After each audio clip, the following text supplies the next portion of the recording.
ఇందిరమ్మ రాజ్యం అంటే పేదలకు ఇందిరమ్మ ఇండ్లు ఇస్తాం, భూమి లేని దళితుల గిరిజనులకు అసైన్మెంట్ భూములు ఇస్తాం, పోడు భూముల పట్టాలు ఇస్తాం, పేదలు చదువుకునే విద్యార్థులకు ఫీజు రియంబర్స్మెంట్ ఇస్తాం, వైద్యం అందించలేని నిరుపేదలకు ప్రాణాలు పోతుంటే కుటుంబ సభ్యులుగా ఆదరించి రాజీవ్ ఆరోగ్యశ్రీ పథకాన్ని అందుబాటులోకి తీసుకొస్తాం.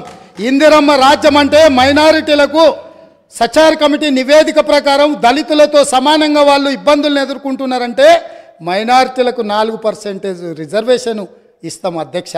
ఇందిరమ్మ రాజ్యం అంటే ఈ సమాజంలో ఉన్న ప్రతి ఒక్కరి యొక్క హక్కులను కాపాడుతాం. ఇందిరమ్మ రాజ్యంలో మహిళలకు మహాలక్ష్మి ద్వారా 2500 రూపాయలు వాళ్ళ ఖాతాలో వేస్తాం, 500 రూపాయలకే సిలిండర్ వాళ్ళకి ఇస్తాం. అదేవిధంగా ఇందిరమ్మ రాజ్యంలో వాళ్ళకు ఉచితంగా బస్సులో ప్రయాణం చేసే అవకాశాన్ని కల్పిస్తాం. ఇంకా చాలా విషయాలు ఇందిరమ్మ రాజ్యం గురించి చెప్పాల్సిన ఉన్నాయి, అవి చివరిలో చెప్తా అధ్యక్ష. ఈరోజు కేటీఆర్ గారు మాట్లాడుతూ ఈ గవర్నర్ గారి ప్రసంగం వినేటప్పుడు నాకు సిగ్గైంది వినడానికి.